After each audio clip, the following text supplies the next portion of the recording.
So, normally, I'd start this by saying Jack, but Quack! Hello! About the same. Hello! Right, Quack. Nice to be on. We can talk about some shit in a minute, but first, who the fuck are you? Tell the 20 people that have just remained after everyone else has left.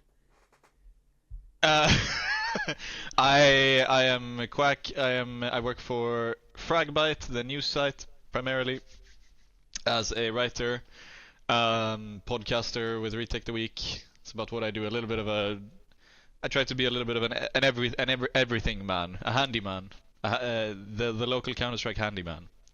Well, at least you didn't refer to yourself as a Swiss Army knife like Freddy or Grimmy Ranar. Anyway, awful. Krakow is about to begin. It's probably already underway by the time people are watching this. And I wanted to start the podcast by talking about some roster news because the leakers were, in fact, at it again.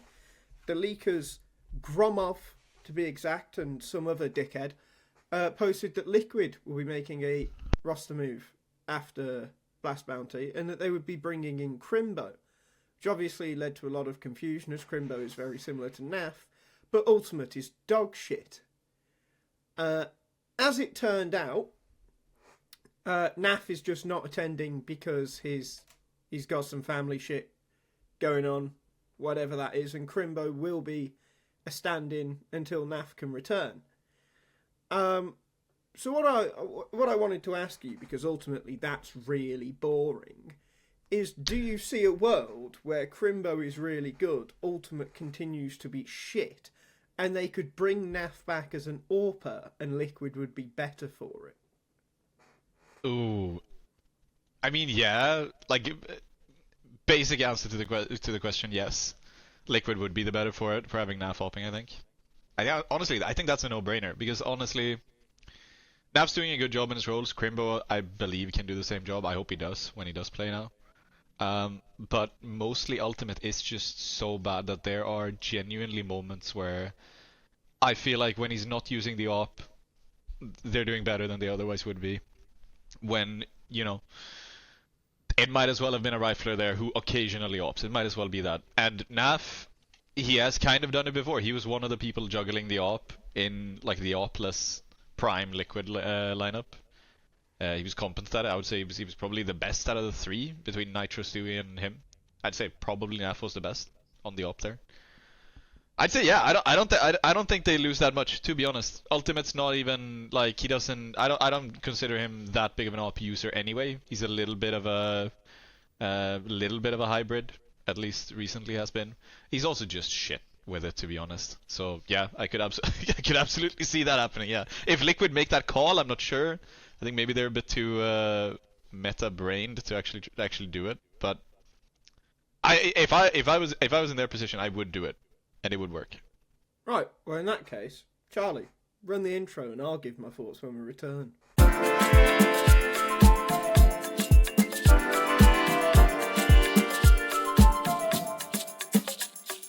So yeah, I do kind of agree with everything you just said. I know Striker, unconfirmed, said that he thinks the team will go AWP+ this year. And I think Liquid just... Maybe they would be the best one because NAF is serviceable on AWP. Like, serviceable enough that you can get him AWP on CT, doesn't have to AWP on T side. And they probably would just be better because Ultimate, and I've said it with Ultimate ever since his first game, which by the way, his first game, he went positive and actually, like, got quite a few kills in an overtime against Virtus.pro on Ancient, where everyone was suddenly hyping this unknown kid up, but it was so clear he was just rubbish. Like, when he gets a kill on an angle, he's so slow. Like, he's visibly so slow. His positioning is some of the worst I've ever seen from an AWPer. And he was just aggressive to the point where it was obviously going to be found out. You obviously learn how to counter that. And I really don't understand how he's lasted so long. I don't understand how Liquid can see their games through so many tournaments at this point and think, you know what, this guy isn't holding us back. It's just some other thing. Like, we don't have the protocols yet. We don't have the comms yet. Like, fuck off. Like you should know at a point if a player just isn't cut out for tier 1. An ultimate isn't cut out for tier 1. Like, you could put him on a tier 2 roster where people don't throw flashbangs or molotovs, and he probably has like a 1.2 rating or some shit. But tier 1, come on. It's just not happening, is it? I think his best rounds are those off the op. It's usually deagle rounds where you can find something unexpected. It's usually rifle rounds where again it's like they're scrapping together one of those rounds that they shouldn't really win. Honestly, in some of their better games, it is ultimate bringing home those rounds. It's in those scrappy games where it really feels like, no, you deserve to lose this game because you've played so shit. But then, infuriatingly enough, they win anyway, barely, because ultimate is able to find some of those impactful rounds off the op. Is the annoying thing. It's often off the op. So for that, it's like he's not even that good an opper. I'd say he's maybe even better a rifler than he is anything else. You might as well have tried to have Crimbo and Naf both, because I think both can coexist. They're similar, but they're not clones of each other, and both are pretty flexible. Naf is a pretty flexible guy. You seen him do the splits? Yeah, I don't. I have, yeah. No, I don't see. Yeah, an accomplished gymnast, of course, but I don't see why it couldn't work. I doubt they'd do it, but if they did, it would work. Yeah, I'd be all for it, because I know Crimbo struggled a bit towards the end of his time on Big, but I think it'd be nice to see him on an international team, see if he can get back to his best. Because fucking hell, if Crimbo had left Big, he'd be on Vitality by now. He'd maybe be on like a G2 that was more competitive than it is. Like, there's so many question marks around if Crimbo had just left Big, and I think he probably would have. He'd have won a couple of tier 1 trophies by now, that's for sure. But I just think, like, Liquid, like... I think Liquid probably are close to being a good team. Like, I'm quite critical of Suey, but I actually think Flash is quite good. Elige is a bit more inconsistent, but, like, there's still a player there. Naf, he's been off the boil for a while, but he's not terrible. Like, Nert's slowly improving again. Like, I think if you just get a 5th player that isn't a fucking bot, you probably can actually become an established top 10 team. But this 5, like, will never be an established top 10 team. That is, like, without a doubt, in my opinion. No, they solved their first issue by signing Elige and Shui, which was that they were lacking somebody like naturally opening. Shui takes a bit of that, Elige takes a bit of that, and I think that's honestly kind of worked out. Both of them are. I mean, Shui's always going to be not going to be there for the frags, but Elige is performing just fine. That's impact that they are genuinely finding. Now they just have another issue, which is that their opper is complete dog water. Nerds is improving, 100%. Naf has gotten out of the slump that he had in the midway through last year. Absolutely true. I think there's a way this roster can absolutely coexist, just with an op change, and honestly, with quite a slim op market, like the best option right now might be Dexter is still available. I mean, it's worth a try. Can I pause you? I'm sorry, can I pause you, man? No, that's what it's like. It's pretty slim. I don't like that either. Dexter. So, like, obviously, your podcast is with King T. I'm pretty sure he's coming on next week. But him, Ted and Thorin, they were all tweeting in the week like, free my man Dexter or whatever. And like, listen, I like Dexter. He's a really fun guy, and he's not a terrible AWPer. Like, he's much better than Ultimate, and he's got like a higher peak than most AWPers. But his floor is kind of low. He's inconsistent. Yeah. I don't get why he's so hyped up by the CS community. Like, I really don't understand. What was he at on Falcons? Like a 1.02 rating? Like, that's below average even for AWPers last year, by the way. That's not good. It's just in terms of being available and being the player that he is, he's kind of alone. Like, there's no other AWPer who is at this level of play with this sort of skill level that he has, which is not the best, but it's also not the worst. and it's also available. Like if you, so he kind of he sticks out. It feels like he should be on a team, but I don't like it either. It's like it's maybe the one guy that's worth a shot if you can get him because he's a free agent. Well, I don't know, man. Like I get it, but he's also got his visa issues, and I just feel like he's unambitious. Oh yeah. Like if I'm a tier 1 org looking for an AWPer at this point, I'm asking big how much for Grix. Yeah. Like I'm not fucking about with Dexter and oh shit, he can't turn up to the biggest event of the year because he can't get a visa, or like oh he's actually like he's not that good. Like I'm just giving Grix a go. Fuck it. Because if Grix makes the step up, then you've got a much better AWPer than Dexter. Yeah, but even those guys are hard to come by because I don't think Big let Grix go, especially not now when things are actually going pretty well. I mean, maybe not, but he's going to have a buyout. Yeah, but I don't think Liquid match it. I don't think Liquid match Klim's buyout on MIBR. I don't think they match Fnatic's buyout on Jambo, or Jambo's buyout on Fnatic. Like I think these kind of players who are Jambo's buyout would be so big. Yeah, it's gonna because they paid. That was their most expensive transfer in history, and that's yeah. That's going to be like it's a long history. I reckon that is close to the mill. 100%.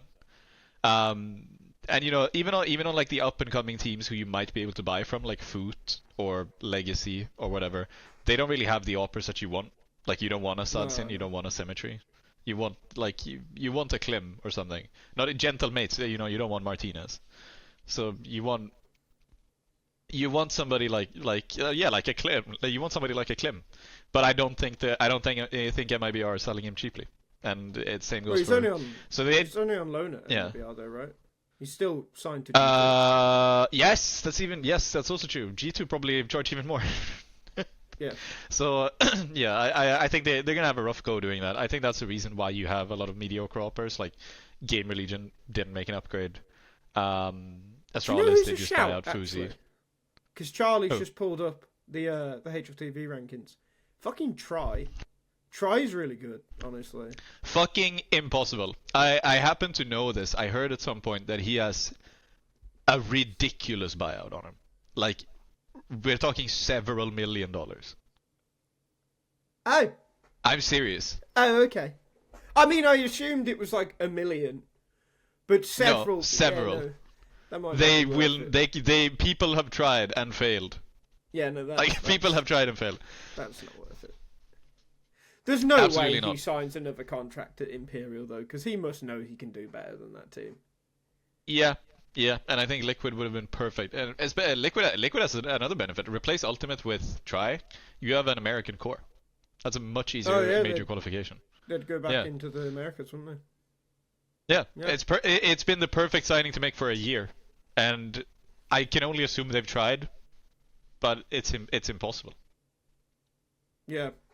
Right, should we move on to one of the other, or I've kind of grouped them together, two of the other quarterfinal losers at Blast Bounty. GamerLegion and Heroic. I think both of them showed like a much better face than I was expecting. Like Heroic, even without Alcaran, looked great. GamerLegion looked like so resurgent with Snacks. I think like as critical as I've been of Snacks, I think for a team like GamerLegion, Snacks is like a really solid IGL. And then Crizzen for Heroic is also just a great move. And I just wanted to give a lot of credit to them because I feel like if Alcaran's visa issues do get sorted fast, like these are both teams that like established top 10 maybe feels like a bit much. Like, not sure if they can do that, but in that like 15 to 8 or 9 mark where teams change around quite a lot, like it feels like those teams should just be permanently in that and make a couple of like even IEM playoff runs. Yeah, I mean, GL have managed to retain what was good about them last year, I think. PR has had a bit of a slow start in Bounty. He was missing in their that Philadelphia thing they played. He was missing. But Hypex is looking fine. There are worse Polish He looked hoppers. a lot better. Yeah, there are worse Polish hoppers, as we have discussed. Towson still looks great. with a 113 for the year so far. Rez is stellar so far, and they've managed to keep that going. I'm not so sure how that's going to work long term. It feels like it might be a little bit of a hangover from having Ash, where eventually when they do get found out, I am wondering, are IMD Snacks and now Grashhog as the assistant coach, is that a combo which is going to be capable of replicating that success that they had before? But so far so good. It's good pieces. PR is still, is still here. Had a high chance of being sold over the winter. I think a lot of people suspected, and I think it was in Luis Mira's sort of roster mania recap where he basically said a lot of different moves hinged on if somebody could buy PR, and in the end they either would not or couldn't. So managing to retain him, that's a big thing, and now you just have to sort of getting back up to speed because Bounty was a bit slow for him. And yeah, it should be great. Yeah, I think they look very good. And Heroic is Krisen and Tobis, I think, is a good pairing for Heroic. Yeah, Krisen and Tobis is a really good pairing, but another player that absolutely needs to be highlighted, and one you'll be happy with because of your Swedish affliction, Nilo. Nilo looked absolutely phenomenal. I don't think it. Well, this is a bad example. This game he's struggled, but they did play Fury or whatever. Anyway, I don't think Nilo's step up to Heroic was, the easiest thing. I don't think he was great at the start, but like he's definitely improving, and I think he will definitely have a year this year where he starts to justify a lot of the faith in him and start showing a lot of the potential he showed before the Heroic move again. Yeah, I think he's warming into Tier 1 play quite well.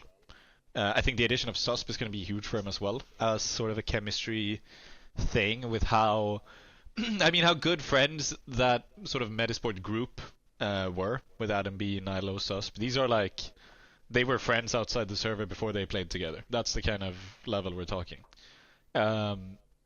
So adding Susp there, huge chemistry bonus for Nilo, I think, and making him more comfortable. I would have honestly preferred if it was for a different player, but maybe tried to build a Swedish roster, but that's always going to come.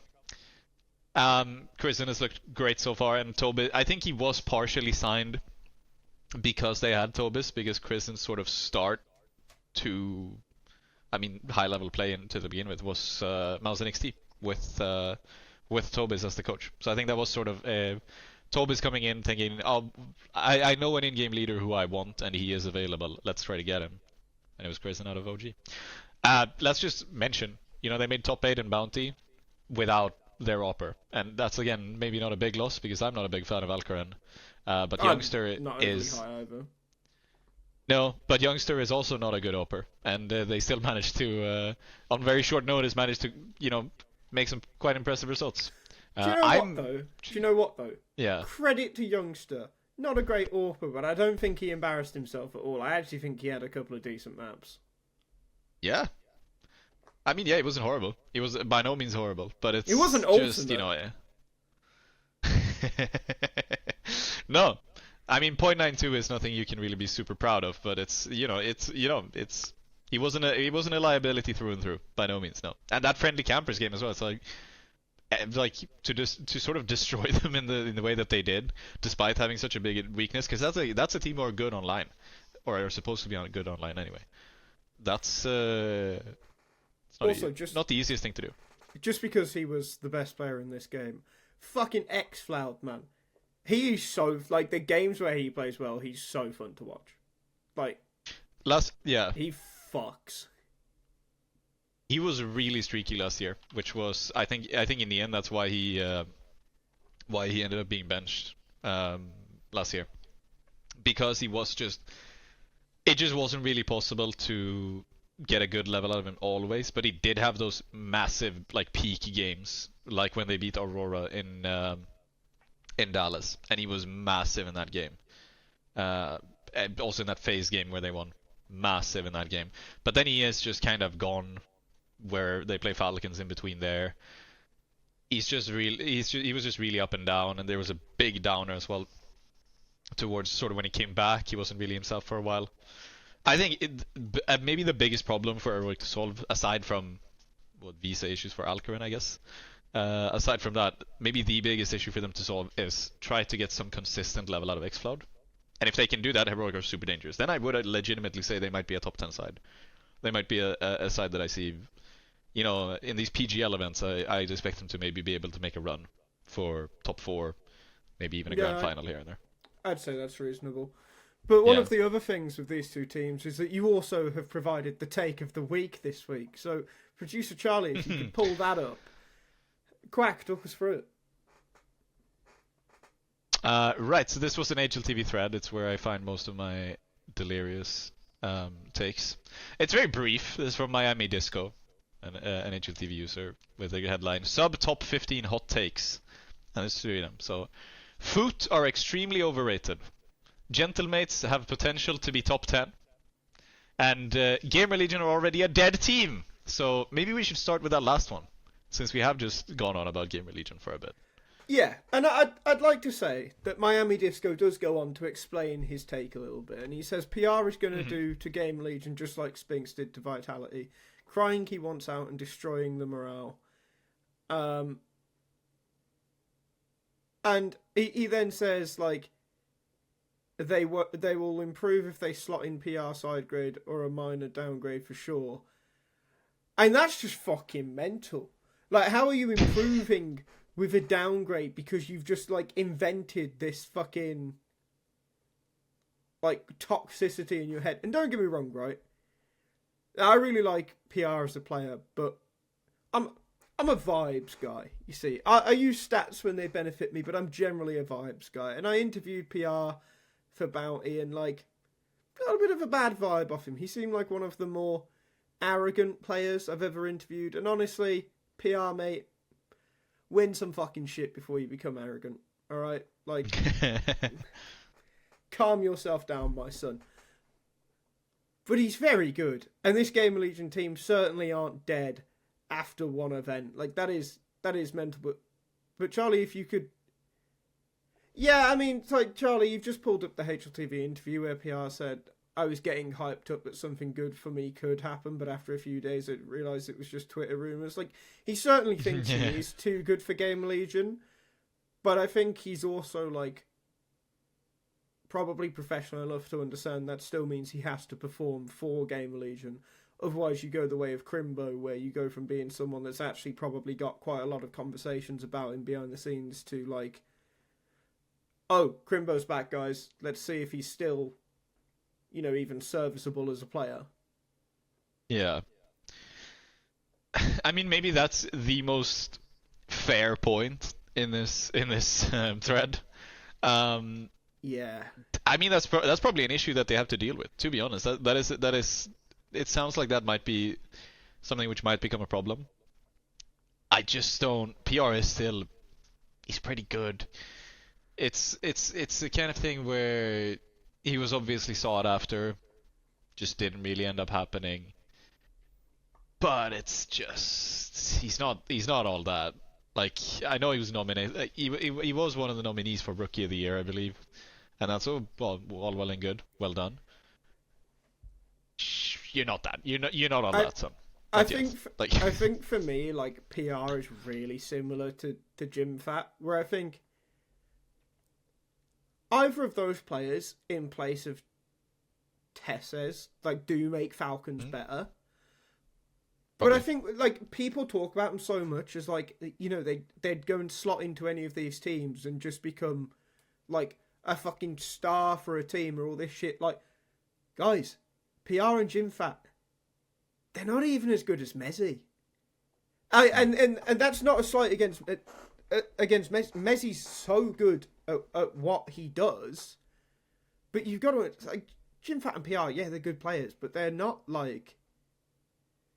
these crazy players. Look how much GymFat has struggled in the last year with any minor degree of uncomfort because Spinks arrived. Who, by the way, Spinks, better player than GymFat. Yes. Like, he just did. Spinks will change more games for you than GymFat will. These players are not stars. Yeah. And I don't know. I think sometimes it goes to players' heads, sometimes it goes to fans' heads. But GamerLegion aren't a dead team, and Foot aren't overrated either. In fact, I'd say they're still probably underrated, and that comment is probably, I'd be willing to guess, yeah, it's probably based on the fact that they then lost a big academy after Bounty, which we'll talk about. The one that's absolutely absurd in this fucking take of the week, that Gentlemates have potential to be top 10. In what world can Gentlemates be a top 10 team? Where are they in the VRS ranking? Quack, you talk while Charlie search. Like, what the fuck? They are 26th in the world on VRS. Sorry, no, that's Foot. So probably worse than that, because I think Foot had even more going for them. Gentlemates are... I'm honestly impressed. I'm a little bit impressed with what they've done, because let's be honest, Mopos, Sawsol, and Davi G is a core that I could see being maybe one of slightly the worst relevant. Rifle cores. No, that is an it could be rifle core.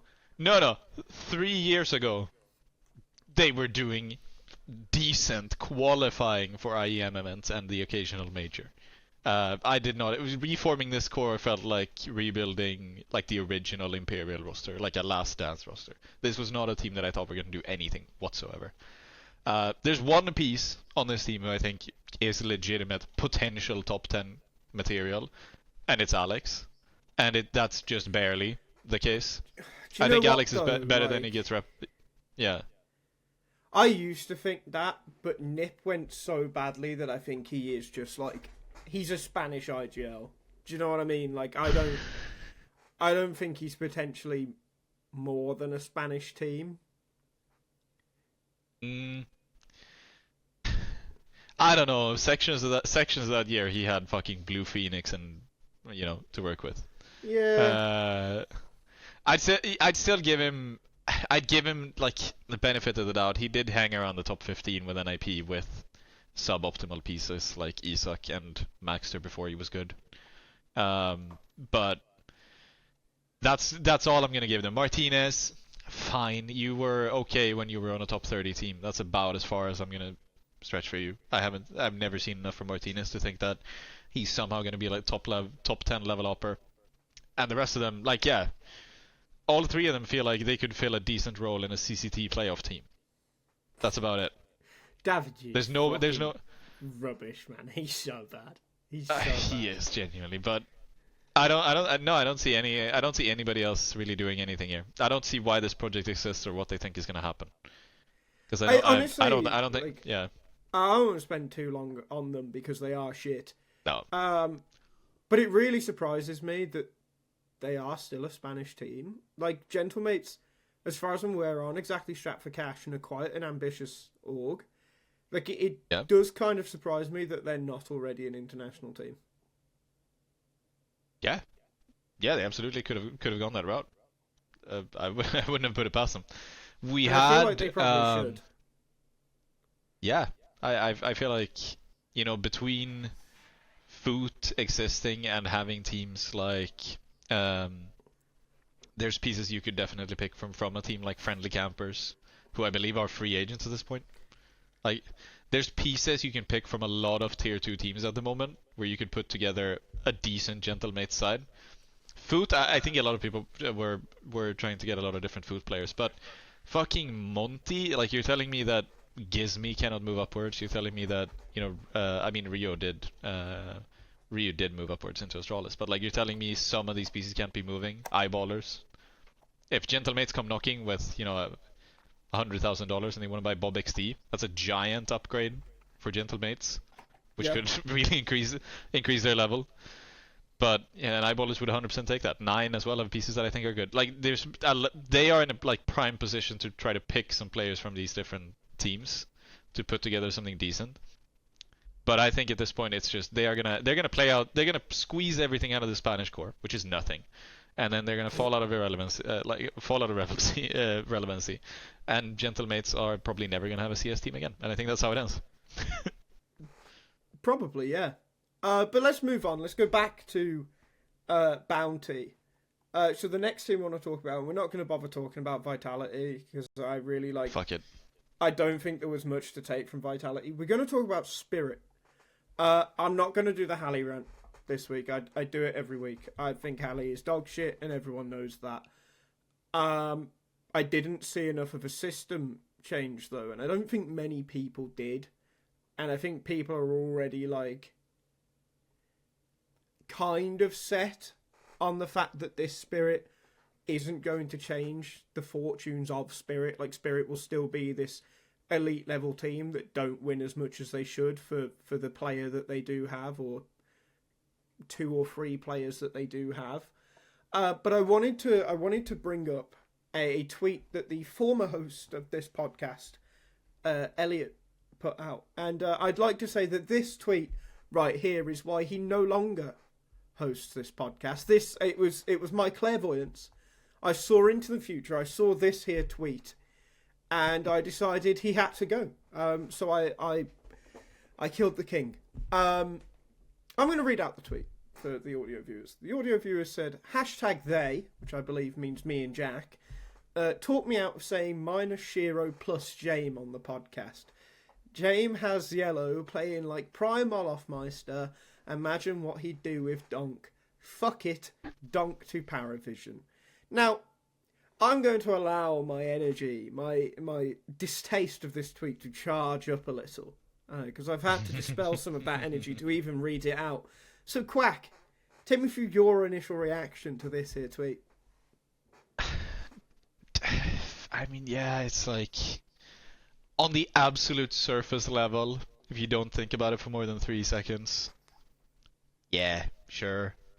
Would Jame do something competent with Donk on his roster? Yeah, probably.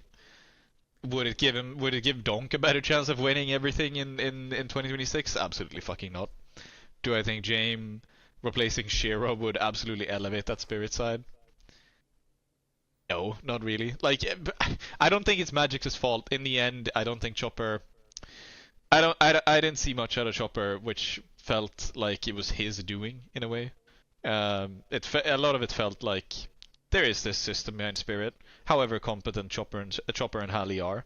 I had every thought that Magix and Halley is going to look exactly the same. There's going to be no tactical difference between Chopper and Magix. These are 2 non-in-game leaders, in my opinion, working with a coach who has been in the same Spirit bubble for about 5 or 6 years at this point.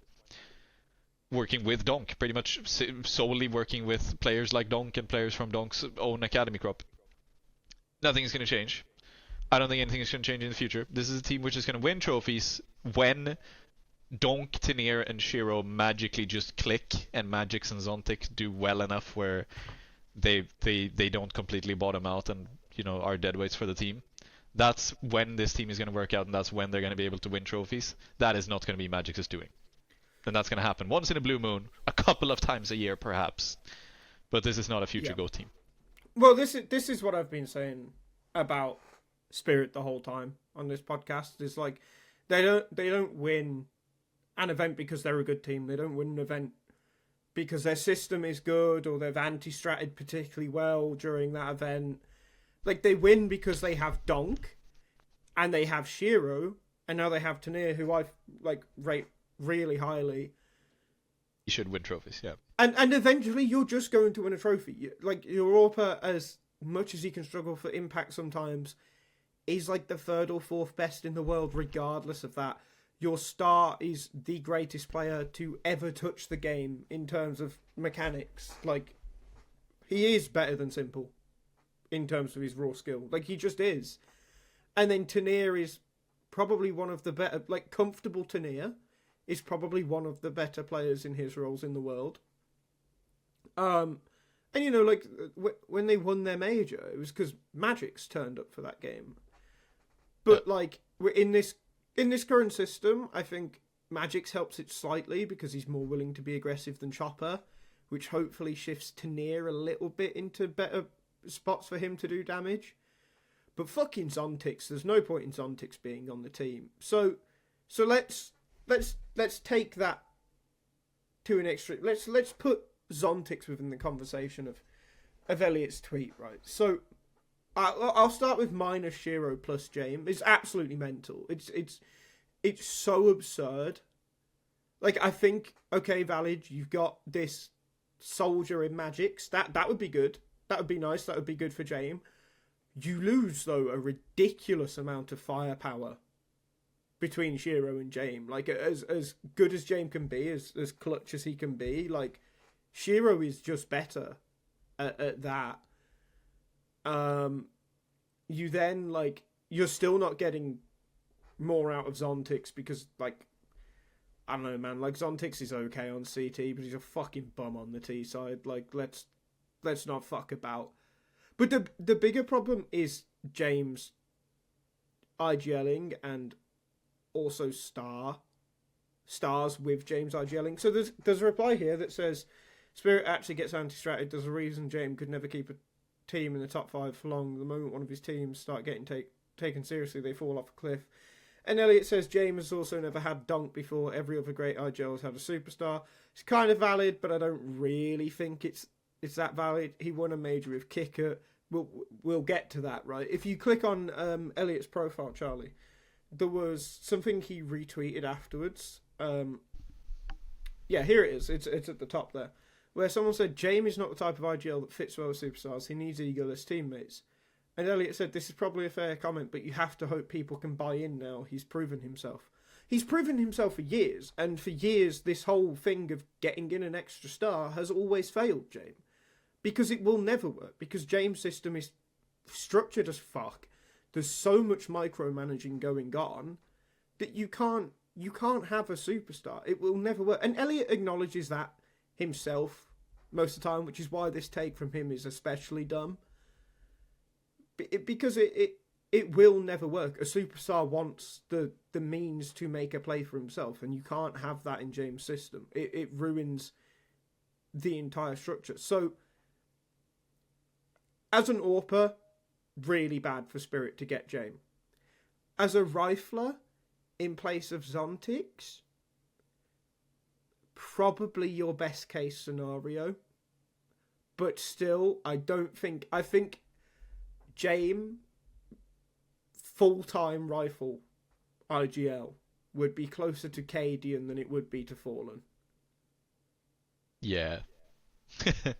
Like, I don't think there's a doubt about that. So, no, Elliot, I don't think Jame would save Spirit, and I also don't think Donk would save Jame. I don't think this match made in heaven. Like, I think it's just horrible, and there's a reason why we talked you out of it.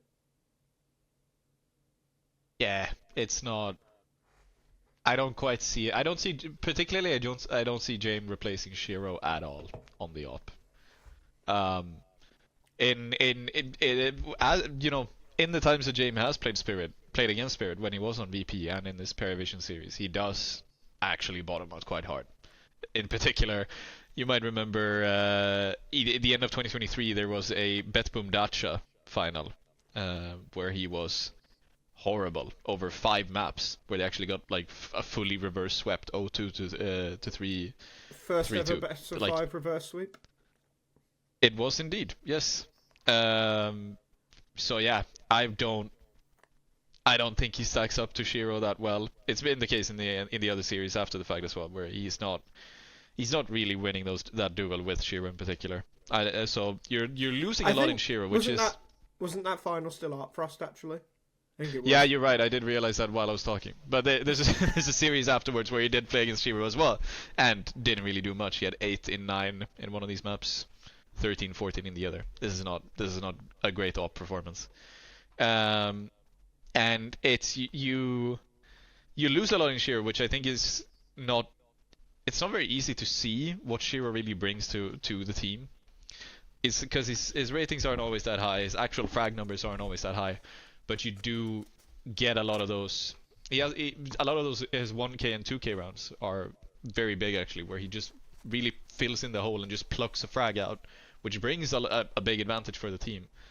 It just doesn't really show as much because it's not a flashy 3K, or it's not a similar to something that a Simple might do, or even a Zaiwu might do on the op. So you lose that, and you don't gain anything in that regard with Jame, I don't think at all. Yeah, and honestly, the goes. leadership style, as you say, I just don't think it fits either. Yeah. So I think there's also we talk about this a lot myself and Jack, but I'd be interested to hear your opinion on it.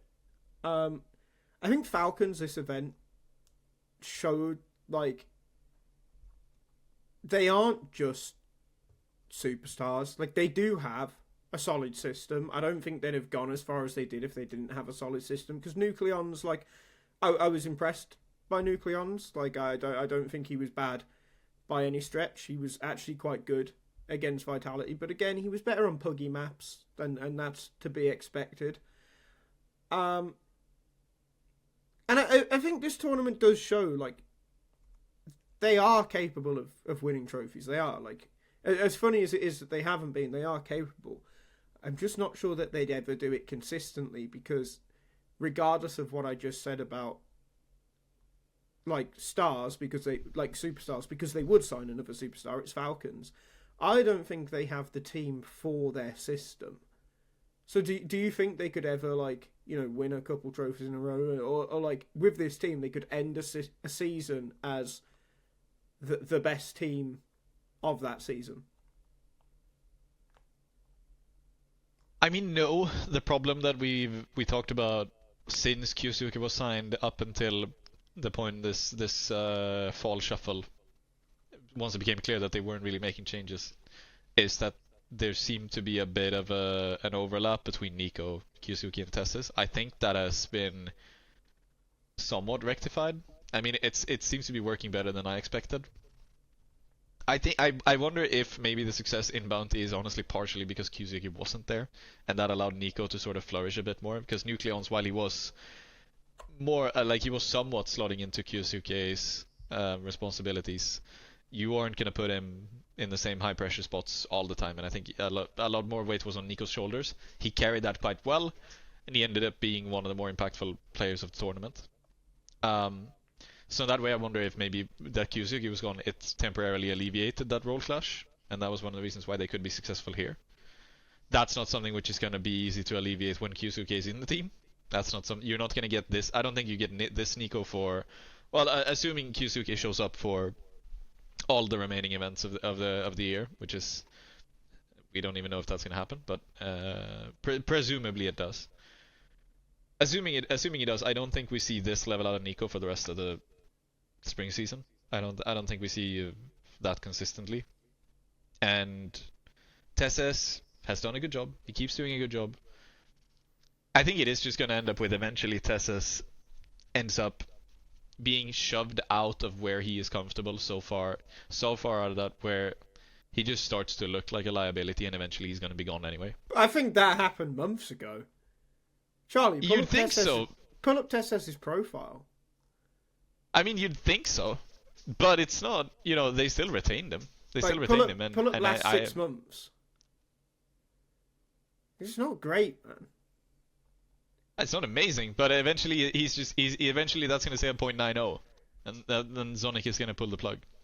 But that did say 0.90 for a while. I think he's brought that up. I think Kaiosuke to the end of the year. Charlie, go scroll down, make it so the time is 1st of July last year to December 31st last year. Man, it was rough. Like, he was consistently lower rated than Kixan. Like, he's so far out of his comfort zone that I mean, like you said with like you said with PR earlier, like I don't doubt for a second that Tesses was gone from this team. I really don't. Then why is he still here? Why is he still here? Because I think PR didn't move, and that didn't, like, there was no domino for Falcons to then make a move. I think there's a this was something talked about in Lewis Mira's Rostermania article, which was that Jimmy to Falcons is the move that would have happened for Tessis, and PR to Mouse was the move that would have happened then. Which makes sense role wise, like. Yeah, so I'm wondering. Falcons must have been the guys who said no to Jimmy in that case, I think. Because Jimmy, I would assume, would want to move to Falcons. Yeah, definitely. I'm sure he would. So I don't really know what happened there. But yeah, I don't think Tessez is long for this team, and I never have. But let's move on, because we got to talk about the bounty winners. Great win for PARIVISION. It was a really good run. They have beaten 3 of the best teams in the world in order to do it, and they look good doing it. Like, they are genuinely top 10 now. But I will refrain from calling them like a top 5 disruptor, because I'm just like, I'm very familiar with what happens with a Jame team. In that, so Elliot on this podcast always used to talk about Pain. How Pain would have a really good run or two, that maybe have a good month, and they'd make you think, oh, they've finally cracked it. And then they would go back to being Pain. I think James teams are like a more extreme version of that, where their really good runs are like tournament winning, grand final contesting, and at better events typically than Pain do it in. And then, a couple of players don't turn up, they don't seem as prepared for an event, and they do better. They do worse, sorry. But I also like this team more than I've liked the Virtus.pro team. I think there is potentially more firepower on this team than there was on Virtus.pro when they were outsiders, when they won their major. I think. I don't know if that's fair to say, but it feels quite fair to me. And in which case, maybe they are the team that breaks the mold and disrupts the top 5. And then I'd say they probably take Mouse out of it, honestly. But what's your thoughts on that? I think you'd be right. Cielo, Nota, and Zwei, I would probably take for firepower over Fame, Flit, and it would have been Norbert at that point, I think. Fame, Flit, and Norbert aren't that bad either, but they are players I consider more to be... They're similar in a way where I just don't see the same ceiling for them. Like Zwei, both on Nemiga and on PARIVISION so far in these 12 maps. Like, the reason why he got signed on Spirit was because he was that impressive on Nemiga as the replacement for Flamus. And he had a very high level there. That was always pretty much true. I think Cielo and Nota are very good. They have a lot of improvements still to come, I think, with how green they are, and how sort of fresh they are in the scene, still under 20 years old. And Belchonok as well. If who do I want to be like my supportive rock of the team? Do I want 23-year-old Belchonok, or do I want Kickert?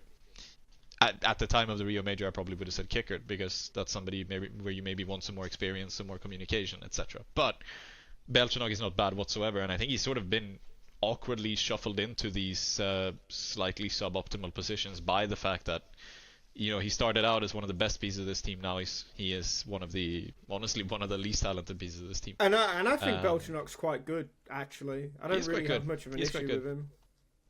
No, it's just he's just sort of been shuffled down the order. But he's a solid player. The entire team is pretty solid. Firepower wise, yes, I think you're right. Flit is good. Fame is good. I don't think any of them have ever been this snappy, this sort of flashy as Nota, Cielo, and Zwei have been. And that doesn't necessarily translate to ability, but in this case I do think it does. Fame and Flit also have just been completely unable to show anything like this since winning Rio, pretty much. I've been waiting for a Fame resurgence, because he did look really good going into that Virtus.pro team when he joined in that same year when they won Rio, and then they did win Rio, and he was very good. Like, he was very good in that major as well. And then they dropped off, and I've just been waiting for, well, when am I going to see a good Fame again? Because this was supposed to happen. He's supposed to be a really good player. And I get Virtus.pro have big issues, but surely we can get a good event out of him. Surely we can get a good couple of events out of him where he looks like a good player again, especially with all the coach changes, all the leadership changes, and everything that's happened. Now it's like we're just not really getting that. He alternates between 0.9 rated events and 1.12s, and that's not the player I was promised.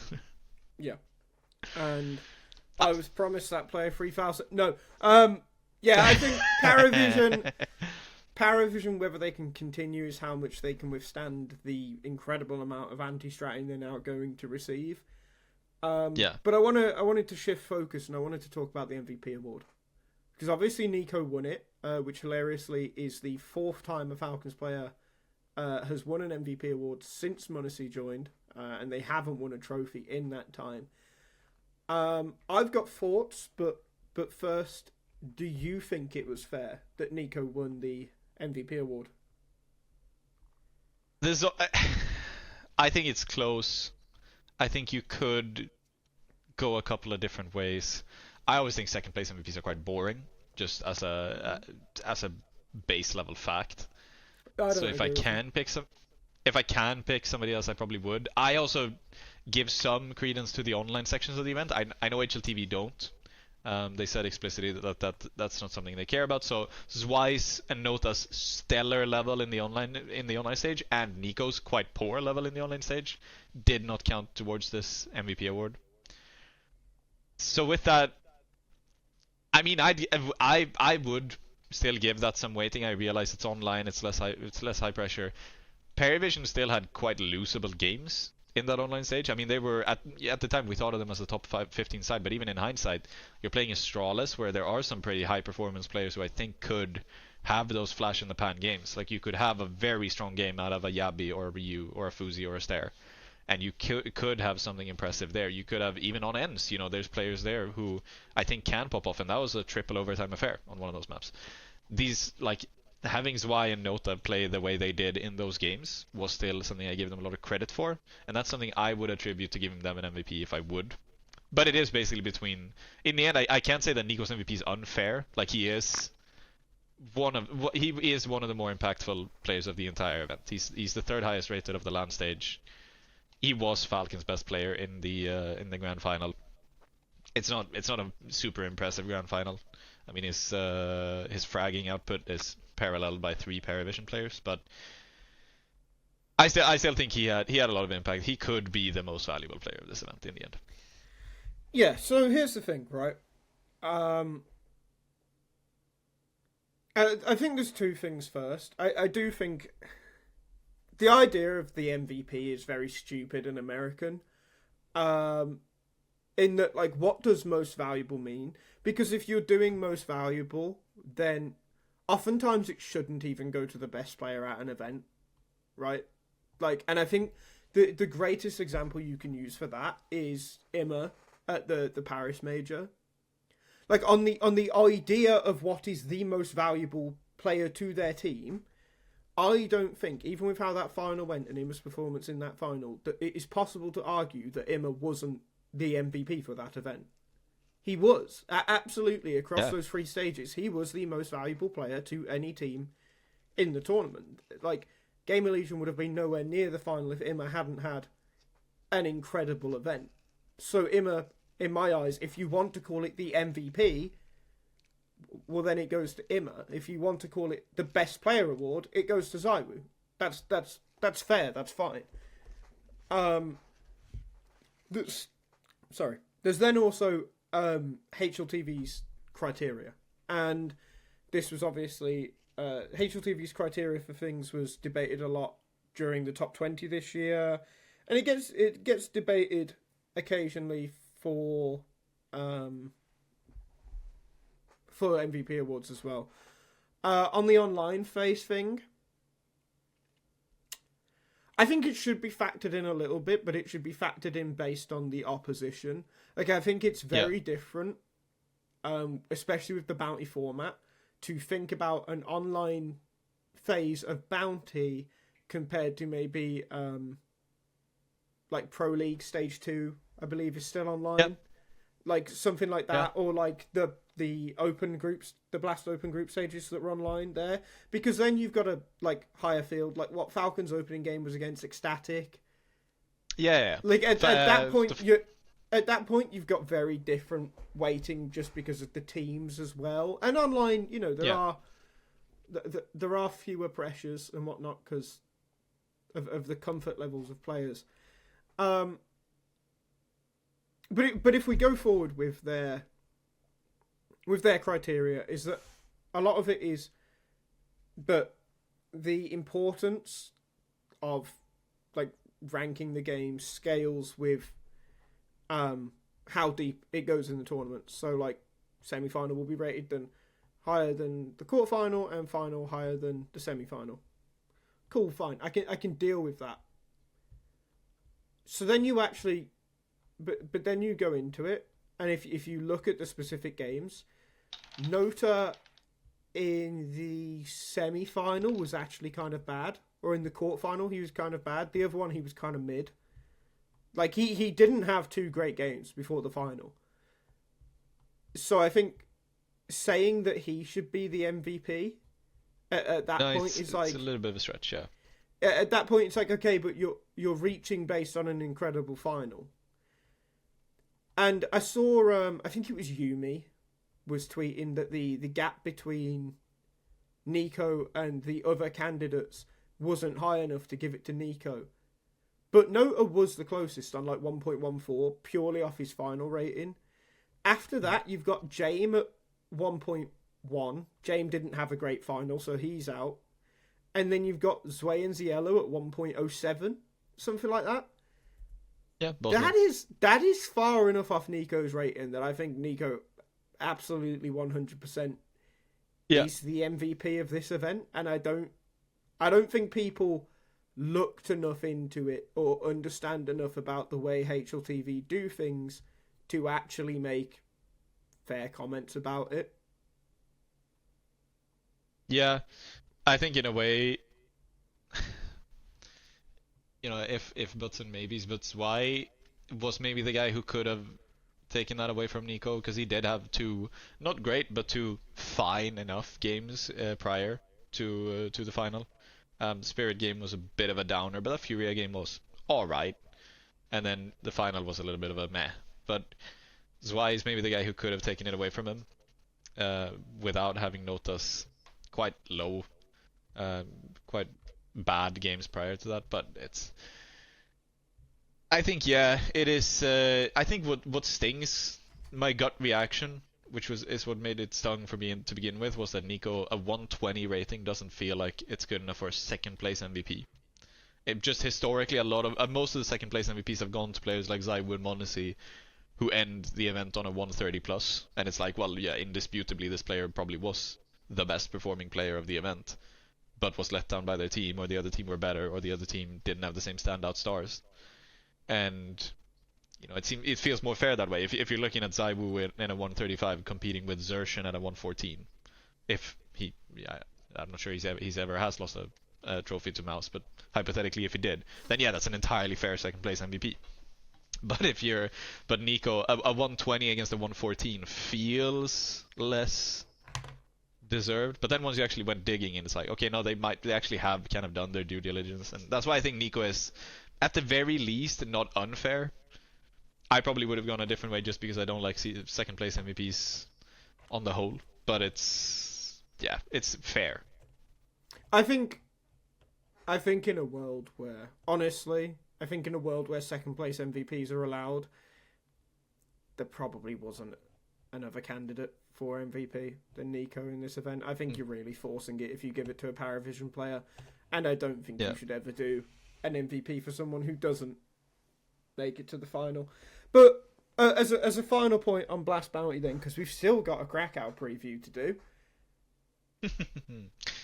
how much should we care about Blast Bounty in your eyes?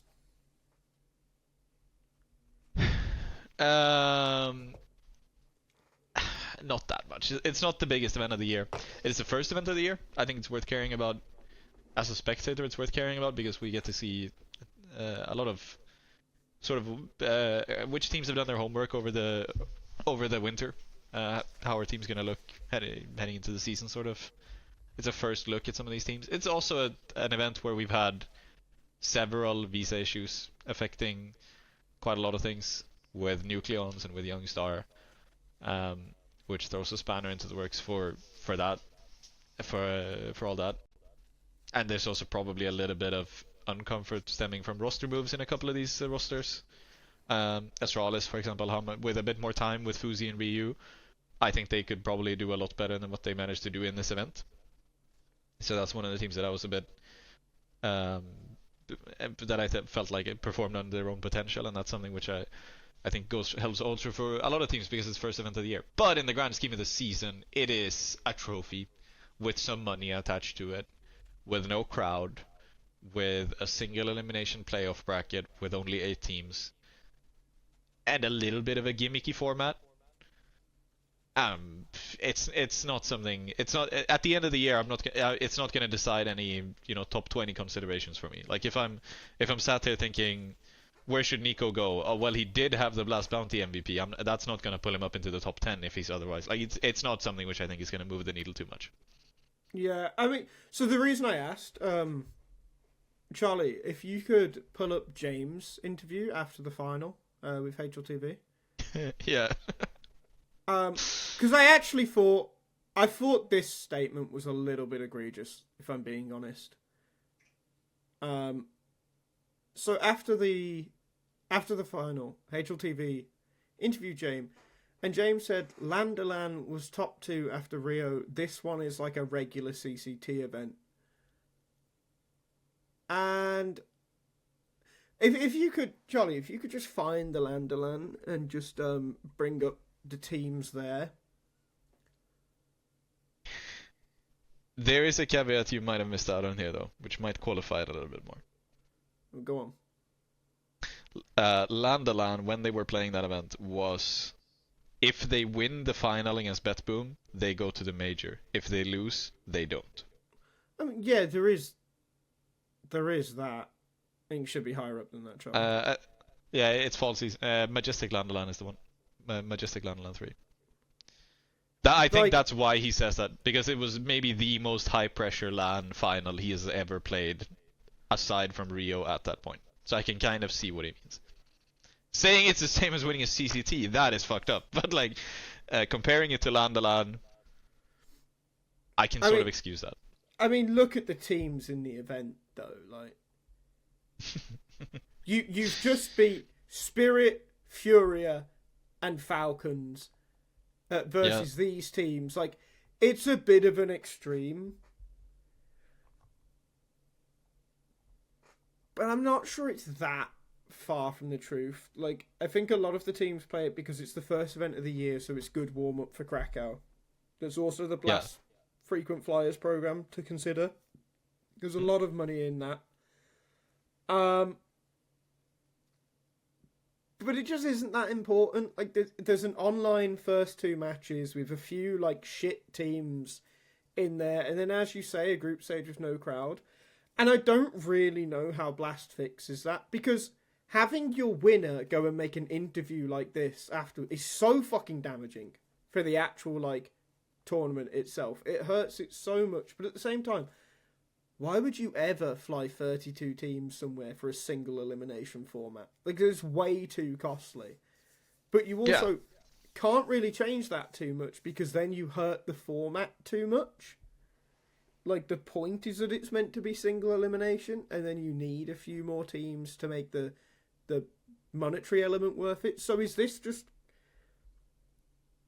a format that's doomed to never really be taken seriously? Because the gimmick of it is fun, right? Yeah. I don't think you necessarily have to change anything. I would rather have a 32 team with an online event with an online start than a 16 team event, or a, God forbid, maybe just flying 12 or 8 teams out to do this on LAN. I'd honestly rather have it the way we have it. Not every event needs to be as serious. I think it's maybe having it as the first event of the season is a little bit of.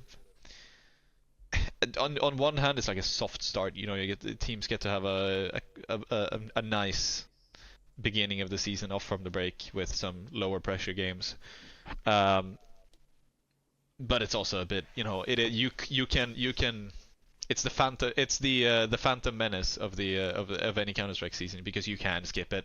It's just not. It's not that important. And I don't blame Mouse or Mongols for doing that. And I think that's entirely in their interest to do that. To be honest, if there's one event in the season I think you should skip, it is this one if you are a top team. But not every event needs to be that serious. It's fine. It is absolutely fine. So I wouldn't change anything. It's just starting the season with Krakow, I think, would be honestly a little bit disappointing because it would sort of taint the event in a way, because I think you would have the visa issues that we've had now, you would have in Krakow instead. Some of the rust we had now, you would have in Krakow instead. And that's just a bit boring for what is supposed to be one of the 3 biggest prestige events of the entire year, maybe, or 4, well, this year's 3, which is going to be just a little bit boring. So I'd rather kickstart with something like Blast than this. And I get that. With this format, it's fine for that. I don't mind online play. I get it. I get that it's cushiony. I prefer to be in front of a crowd. Oh, I fucking hate it. There was a crowd for the playoffs this time. Last time it wasn't. It was in Copenhagen studio. It was a small crowd. I didn't notice it during the games. I'm pretty sure there was a crowd. I saw people making, the teams were posting about buying tickets and stuff. But then I was watching the stream and I didn't hear anything. But anyway, it's fine. We can have some lower pressure events. I think it's good for something like a team like PARIVISION to, like, would PARIVISION be able to, I get that they've beaten Spirit, Furia and Falcons. Would they have beaten those same teams if it wasn't Krakow? I'd say probably not. And do I think we're all better off for it? Yeah, we got PARIVISION to win an event, and we got to see them play and be able to beat these teams. Sometimes you need these weaker events to be baby steps for uprising teams, because you can't just take the step from winning CCT to winning Krakow. You sort of need, if we don't have smaller studio events like this, I don't think we're going to have the same opportunities for these teams to gradually gain that experience. We saw it with Furia.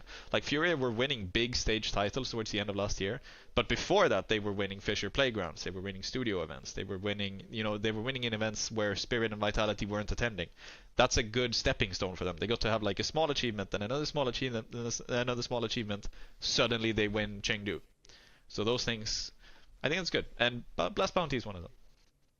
Yeah, I would agree with that. I think it's a very fair assessment about Furia and the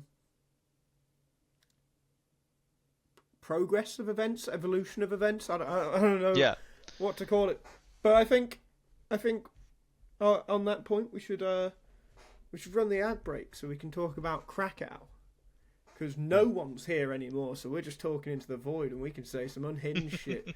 Run the ad break, Charlie. So Jack, do you find it hard to keep up with all the news in Counter-Strike? I do. I took a weekend off and I came back to 6 new IGLs, 3 retirements, and apparently Navi's Waterboy got picked up by a top 20 team. Right, that's why I've been relying on the TLDR newsletter. It's a bi-weekly email that keeps you up to speed on everything in the CS scene, without needing to scroll Reddit for 3 hours while questioning your life choices. Yeah, it's like if HLTV had a baby with your funniest friend who actually watches every game. You get quick hits of news, spicy roster moves, upcoming match schedules, and even some insider gossip. All killer, no filler. And let's be honest, some of these tournament formats, you need a guide just to figure out who's playing who. TLDR breaks it all down, so you actually know what the hell's going on. Plus, it's funny. Like, actually funny. It's like reading a group chat between smart CS fans who roast everything in sight, but still care deeply about the game. So if your brain's full, but your heart still beats for Counter-Strike, do yourself a favour. Sign up for the TLDR newsletter. It's free, fast, and guaranteed to make you smarter. Or at least sound smarter in Twitch chat. Check out the link down below and subscribe, because the only thing more tragic than missing a major upset is not even knowing it happened.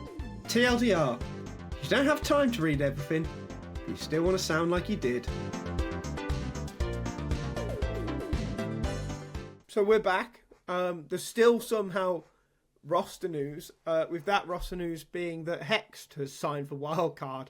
And I really don't care about this because, like, I couldn't tell you who's on the fucking Wildcard team. Like, it's probably so bad. Charlie, if you could just pull it up for the fucking sake of it. I bet it absolutely fucking stinks. What is it? MHL, Rec, HexT, Classier, and Peep. Like, that is just... Or James IRL coach. Like, I mean, the announcement video was clearly written by AI. Just, this team fucking sucks. But I just feel bad for HexT, man, because I never used to like HexT. And then on M80, I actually think he had a really solid year. Like, the best year of his career, or 6 months of his career. Was he signed after Austin, maybe? Blast Open London. Yeah. he was really strong. Like, I just feel bad for him, man. Like, how has he ended up on this fucking team? Yeah, it's unfortunate. He honestly, yeah, he really shouldn't be here. This is not a project that inspires confidence in any way. I wouldn't sign this contract if I was him. I can only assume he's being paid a handsome amount of money. But no, do you know who is the in-game leader of this team, by the way? Wreck? No, and neither do Wildcard. They haven't decided yet. Is what MHL said when they played in Philadelphia the other week. They have not yet decided who is going to be the caller. Wait, and but in the AI announcement video, James IRL said something about Wreck and in-game leading. No, I might have done, but that's just not. He is not thus far the in-game leader. This is something Jeff Eminem's after the announcement video. He asked like, okay, but who is the caller here? And James IRL said, and then when they went to Philadelphia, he asked MHL and James IRL who is the caller. They both said we haven't decided, but it's probably gonna be MHL. Is what they said. Right now they were just pugging it, and that seems to be what they're still doing now. This organization played 2 majors. Fucking hell. Well, in other, in actual NA IGL news, we've got a Taken of the week this week, which has been a while. Now, Quack, you were talking in the Discord when Taken dropped his Taken of the week, and this was your first interaction with Taken. So Quack, yes. What was your first impression of the man himself? Insanity, pure insanity. I believe the should I explain what the Taken of the week was? So we were discussing God knows what in the TLDR Discord. It was a very long conversation the other night. I really enjoyed it. It allowed me to procrastinate for a while, and the amount of players that had gone through Sheikh Zula was brought up, and how Sheikh Zula was like this really good mentoring figure in NA, which he was. Like, he absolutely 100% was, in a way where I was talking about him with maybe it was Charlie, or maybe it was someone that I played CS with, that I think Sheikh Zula is like a relevant I'm gonna say Home Bargains, which won't make sense to you because Home Bargains is just like this like shitty fucking mega cheap like grocery store, like everything in one kind of store that we have here. Temu. Yeah. He's like a very NA Temu version of Blade in that sense of like, he's actually like, he was a serviceable in-game leader, didn't have hands, but like he knew where talent was and he knew how to mentor them. But Taken, this is one of his rare good takes, just appeared with a screenshot of just Sheikh Zula's all-time top 20 ranking filter, in which he just never played a map, and then said, I would try and look up anything relevant, but he was less important than the person carrying the "Dong Here" sign at the airport. And it just really made me laugh, because there's a lot of Americans in that Discord, and they all took great offence to it. Yeah, I don't very much agree with this. I do think it's Sheikh Zula, obviously, as you said, quite well known for having played with a lot of players who would later go on to, I would say, greatness, but at the very least relevance. Grim, maybe being the epitome of that, considering he sort of moved from Sheikh Zula's Triumph team into Liquid in the pandemic. To me, he's just very much a pandemic player. When North America was very much, I think that's maybe when he was in his prime, was when NA teams just couldn't move outside of North America, and they would not play. Naturally, you wouldn't reach a top 20 level in that environment. And I do wonder what happens without the pandemic. What happens then if he's allowed to flourish on NA side, such as Singularity and other names, with teammates who didn't go to Valorant. Like obviously I can see. Obviously, no, yeah. This is.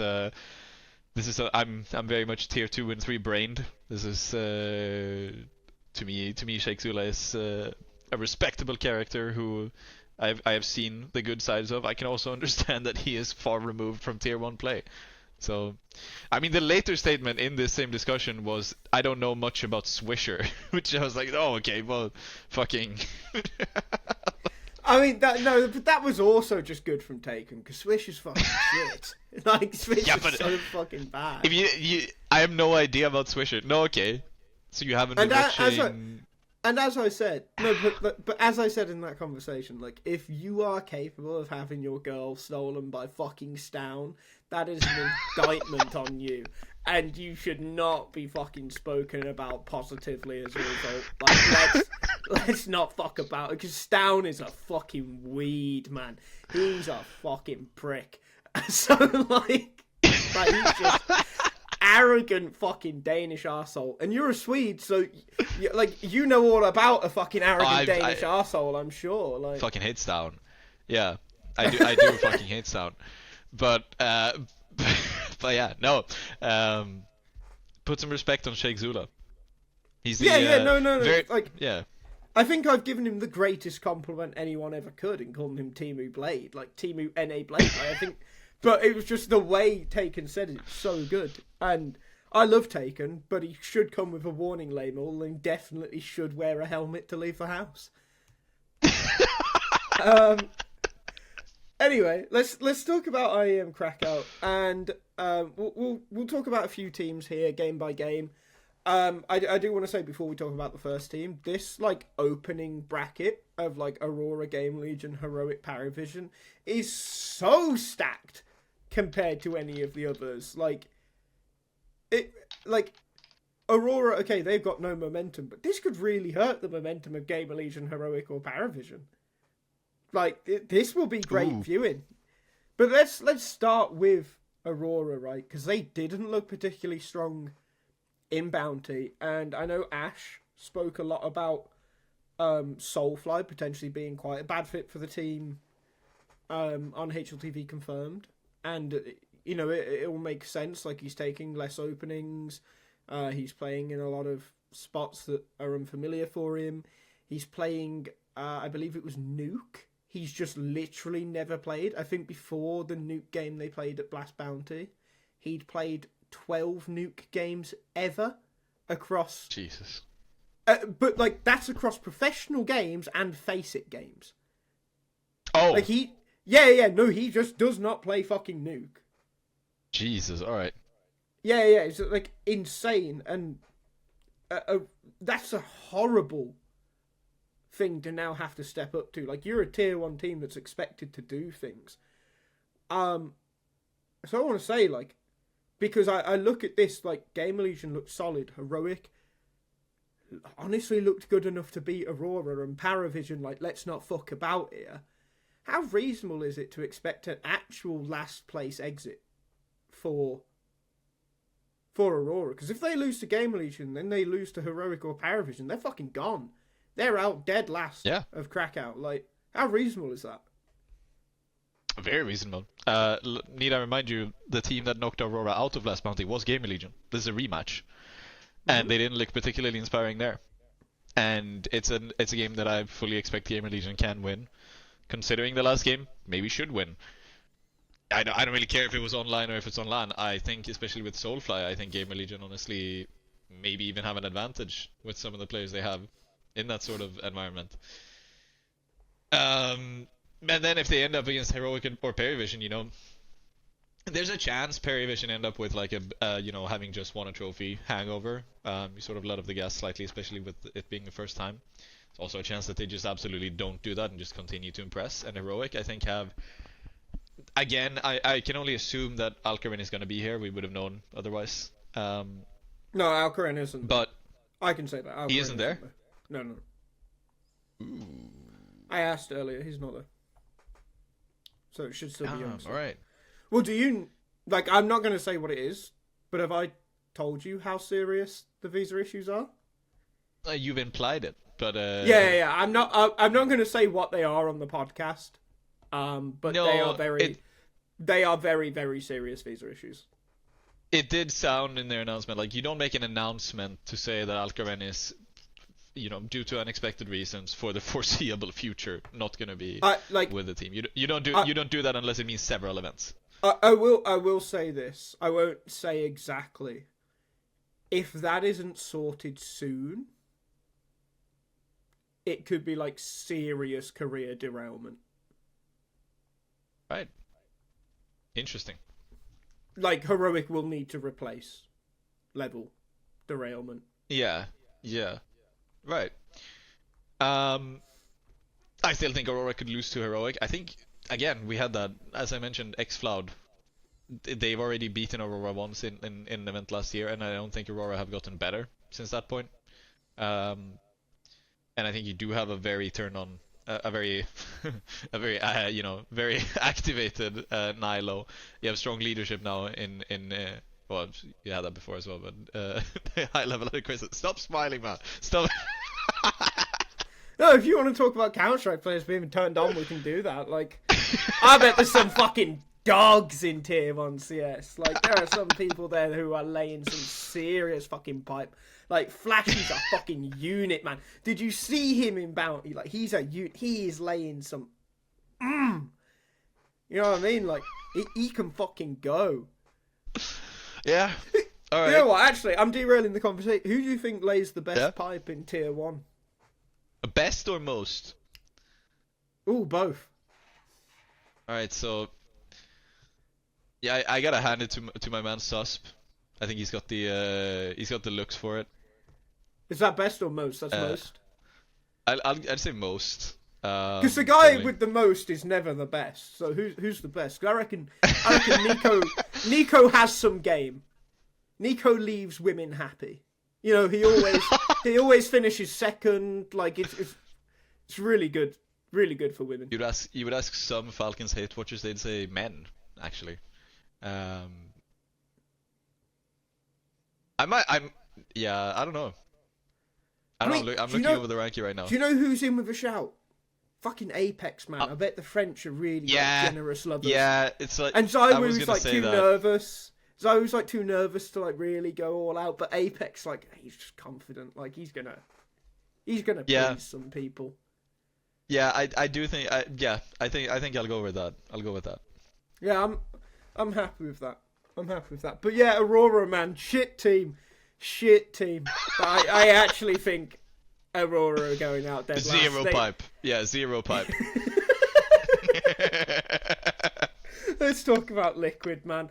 Obviously, we spoke about their changes earlier, or their stand-in situation. So, what are you expecting from them? Because I honestly think, with or without NAF, they were losing this game against NIP. I think in Bounty, NIP were so close to beating Liquid. If they had a little longer with Cairn, if Elige hadn't have had a map in which he got 2 fucking aces in map 3, like, yeah.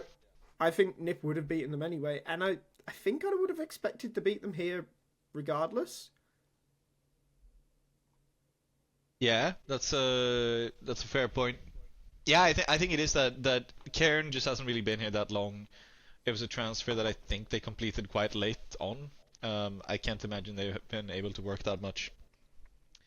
I think in Bounty being that early on in the season means that you won't get that much work. You won't get that much time to work. I think that's why Maos and Mongols skipped the event. NIP don't really.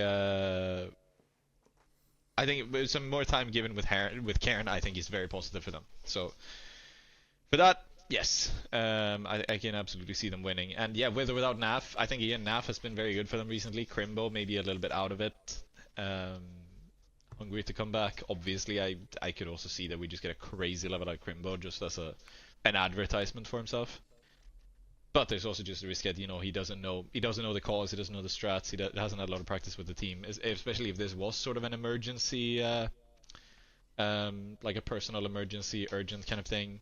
You're not looking at Crimbo having practice with the team for 2 weeks. You're looking at he's coming in, he gets the fast track by Flashy on this is how we do, this is how we do.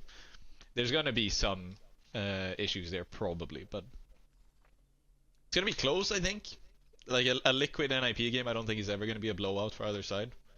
But yeah, NIP, I'd probably take NIP to win that. So, On that then, like I think we both say that Nip not going through this stage is a failure, right? Like 100%. Yeah. So on that then, so we don't need to go deep on that because we're both high on Nip. And actually on Friday, this is a good plug. On Friday, we've got another podcast coming out with Quacke where we talk specifically about Nip. It's me, Jack, and Quacke. It's called Flashbang Realities, and we talk about what if Amelia Holt wasn't a whore. No, it's actually titled "What if Device to Nip had worked out." We do but not a lot talk of about that. A lot of that was to do with Amelia Holt being wayward, let's say. But anyway, so going back then, Liquid. Do you think they go through this stage? Because surely, right, it would be if they lose and Passion UA lose against G2, they play, let's say they get past Passion UA, I assume then they will play the winner of whoever loses between Aurora GamerLegion and Heroic PARIVISION, right? Like, the Liquid go through that? I'm not sure, honestly. I'm pretty sure that's how it usually works. Let me just double check that. Oh, they might switch up here. For the lower round too. At least in Cologne last year, they switched it up. So Pain, Big Pain, just a Big Pain Liquid phase was like the opening group. So FaZe and Liquid played each other, and Big and Pain played each other for the winner and loser match. But then in the second round, Pain played Astralis, who was in a completely different group. So they might switch it up. It might be a different. But it doesn't really matter because I think Liquid go out in last place. I don't think they beat Passion UA. Yeah, I don't think they beat Passion UA. I think Passion, they didn't show that good of a level in Bounty as far as I recall. But I like that team. I think they didn't have a lot of time to work with last season after making that change. Not a huge amount of team at time after building their roster. They showed a strong level in Budapest. I think they were very close to making playoffs there with that FaZe match. 2 13-11s. FaZe they don't have the best hands to so maybe that's a game that Passion UA maybe should have won, but they were pretty close against GamerLegion even with that opening game, and I think they do lose to G2, but I think they tough it out in that lower bracket against Liquid. Who the opponent is, I don't know. I don't know if it's random or if it's guaranteed they're gonna play somebody out of the Legacy BC.Game Foot 3 Max, as I think would have been the case if I'm looking at the Cologne bracket from last year, but it's whatever the case. And if they play an unknown opponent out of the other brackets, I think they still have a good chance. Yeah, okay, fair enough. I'm happy with that. G2. It's their first event of the year.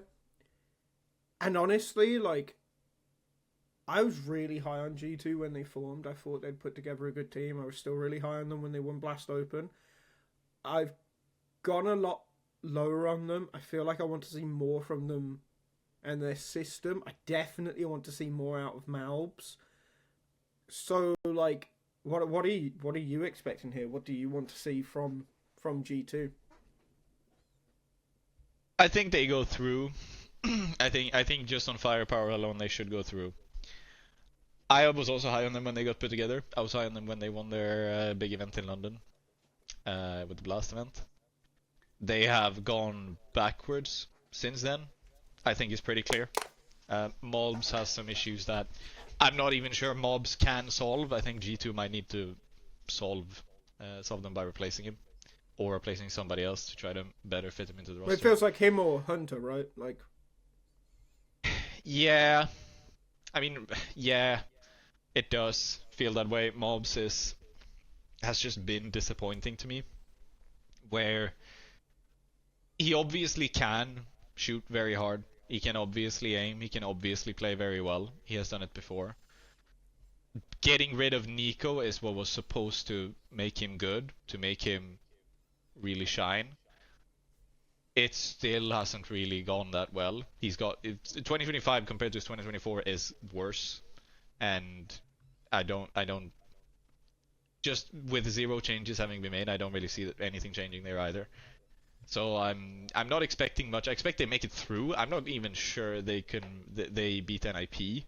But whoever, like, if I'm looking at this bracket, like at this bracket of teams, and I'm looking, or okay, the lower end of this team is probably like of these teams is what they're probably playing in an elimination game, in a decider game.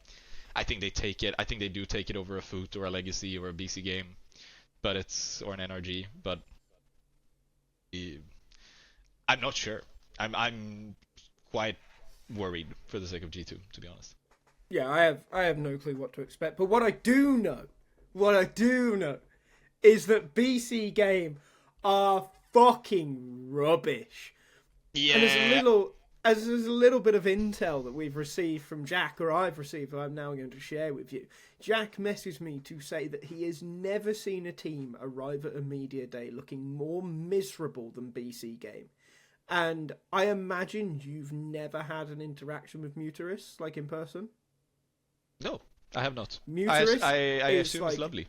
He's such a happy, cheery guy, like walks around with a smile on his face. Like if he's walking around miserable while also at a big event, which I know that he has like a lot of gratitude to play in those kind of events, like they're dead, man. Like that team's so dead. When you get fucked by Nemesis and Ursa in a fucking closed qualifier for IEM Rio, that's gonna do it to you. I don't think they've had very positive team talks in the past few couple of days. No. They were so bad in those qualifiers. Horrible. Like so bad. Like Ursa, if Ursa were a better team, like honestly, like I think you probably get a 10-2 first half on Dust, but I think it's like more reasonable that you see a fucking 13-0 from a good team, honestly. Like they were so fucking bad.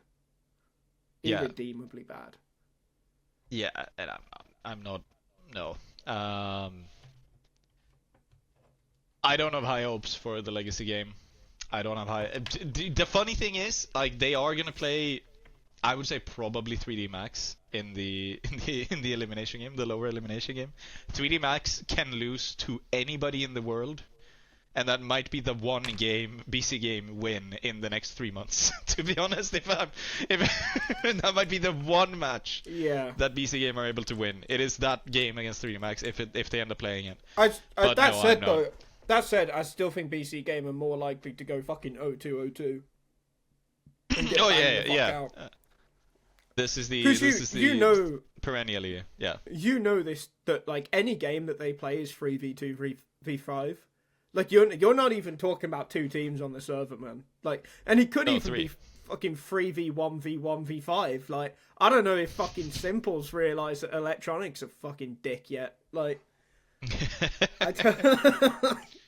they're so bad, and like my girlfriend's got a day off work tomorrow, and we were talking about doing something, and then I remembered Krakow starts tomorrow, and was like, you know what?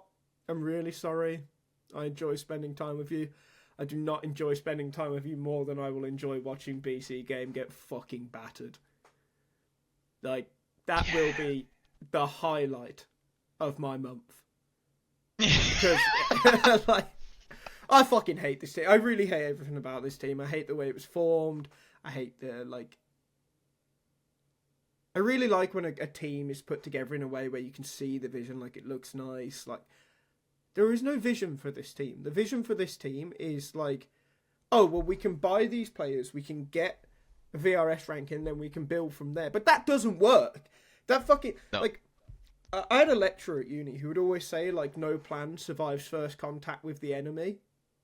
Motherfuckers, in this case, the enemy was your fucking selves, just from buying this fucking team, you dumb cunts. Like, what the fuck are you doing? Like, you've bought a team that will never work. Your plan won't even get to contact with the enemy, because you're already trying to kill each other just by doing a fucking demo review. Like, so horrible. So horrible. It'll be so fun to watch. I'm so glad it's happening. Yeah. I really would love to be a fly on the wall in any BC.Game team talk. Because Jesus Christ, that's gonna be horrible. Do you reckon they even have them? Whether they just stare off into the distance? Like, they don't Yeah, even look at each fucking- other. Like, Crazy and Aragorn are like staring at the floor. They're like really downhearted. Like, they were like, playing with Simple would be so Yeah. good. Fuck. Mutarus is like looking into the sky to like remember his happy place, and like Simple Electronic are just staring into each other's eyes, like trying to What do you think decide if Taz they is love doing or in this hate. situation? Oh, Taz is like fucking, I don't know, he's like playing with his toenails or some shit. Like, scratching his arm. Proper old man behavior. Head. Like, Yeah. he is, like, there is nothing in his fucking noggin, mate. Nothing at all. But anyway, let's talk about Foot and 3D Max, right? Because I think they both come into this in an interesting place. 3D Max, I can't remember who the fuck they... Inner Circle. They lost to Inner Circle in Bounty. Inner Circle aren't bad, but it's not a game that 3D Max should be losing. Feels like they've gone downhill a little bit. Really think they need to go through, otherwise Faith will be quite low. But on the flip side, Foot looked really strong in Bounty, like especially against Furia, had a great game. And then they lost an online game to Big Academy. Not even Big, who I would have said okay, because Big have looked quite good since bringing in Blame F and Favon. They've already won a LAN event. Granted, shit tier LAN, but they have won it.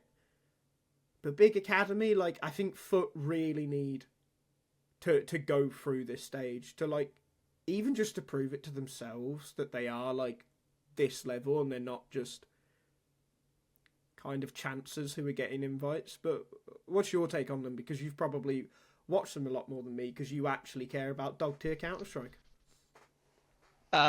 Jugs and Demon are crazy good players. I think those two alone on a good day can beat anything that 3D Max have to throw at them.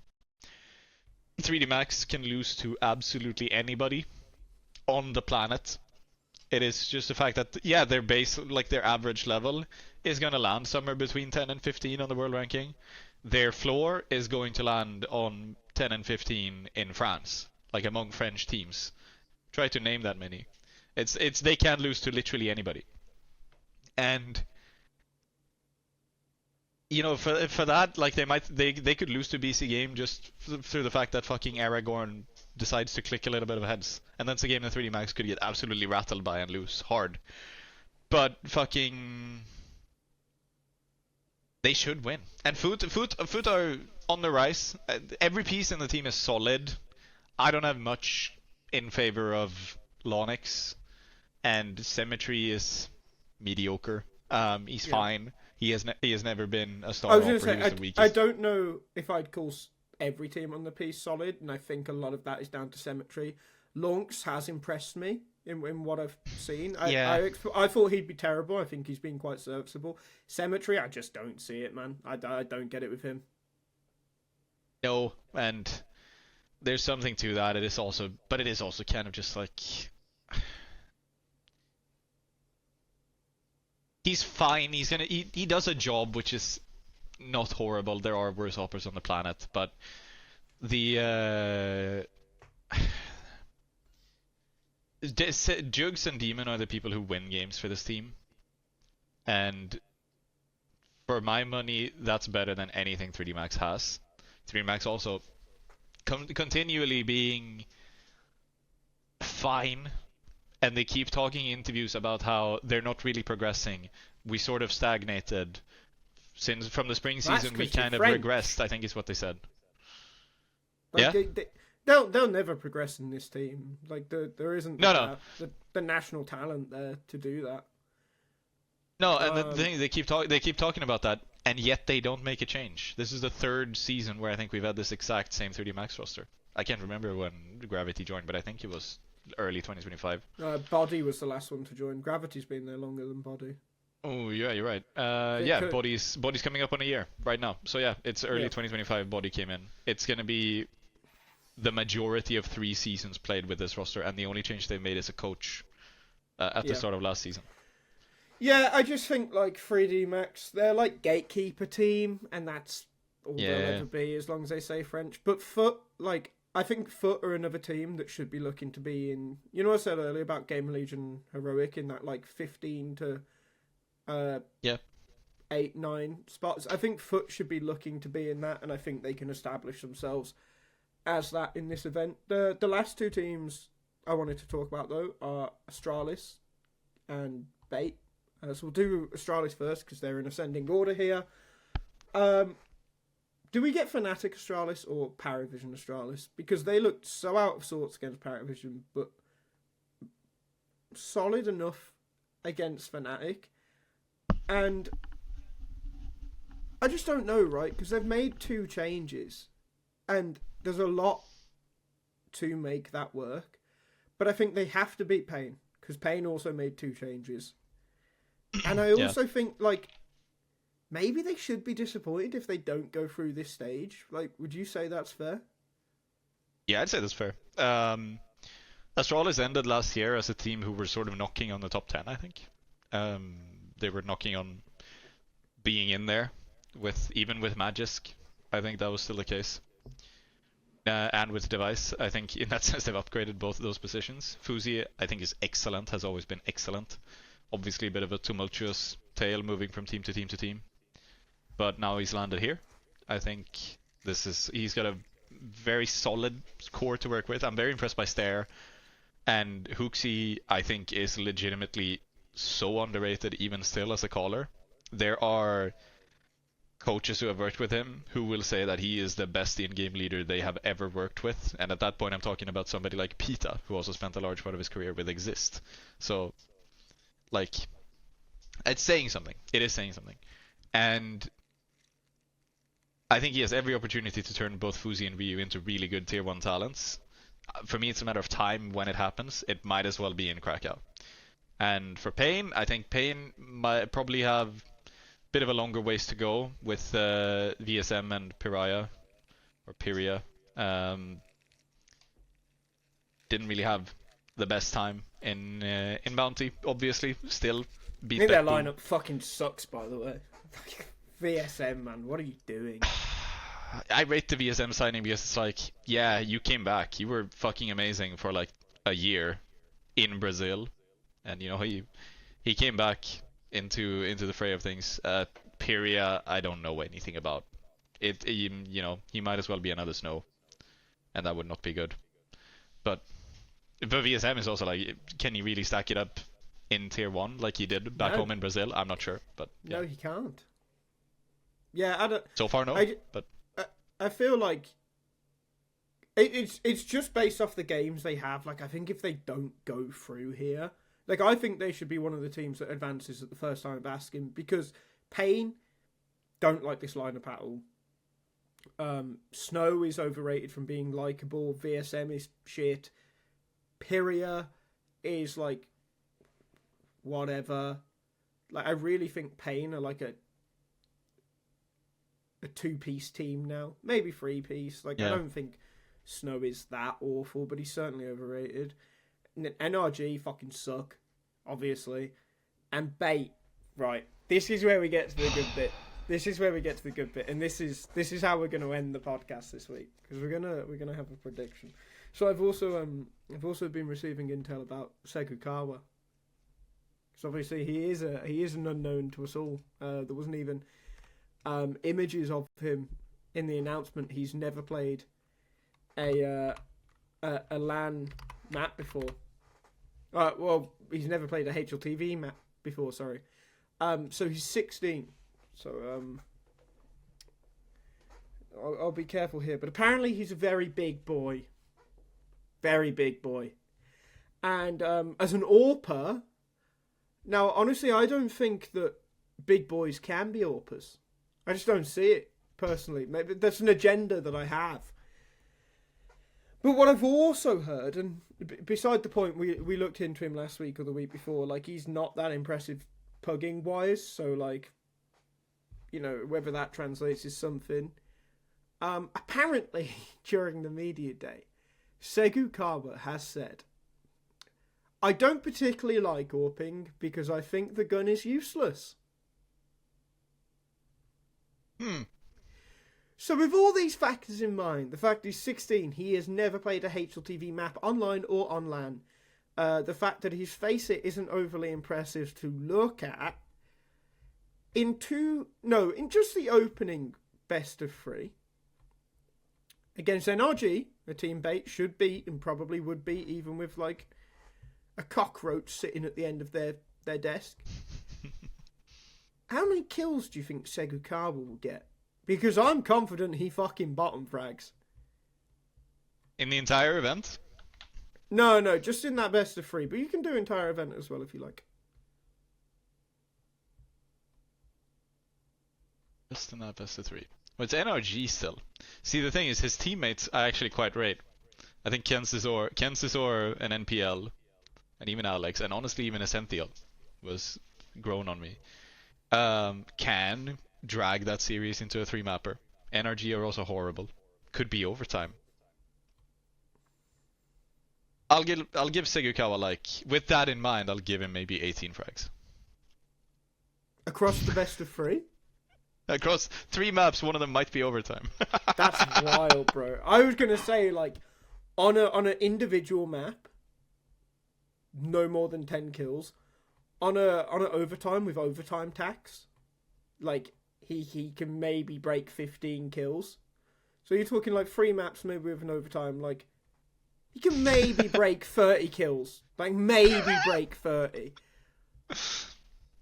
But, like, regardless of that, like, Astralis or Pain, like, they play one of them afterwards, whatever happens. Ooh, if he breaks 20 kills, that's a good day for Bait, that is a good day for Bait. Now, you did say you didn't like the op, and we previously talked about teams going opless. Does your estimate change if Bait just flat out say, well, fuck it, no, if, you know, we can't get Jambo, we might as well have nobody. No oppers. We're gonna play 5 riflers.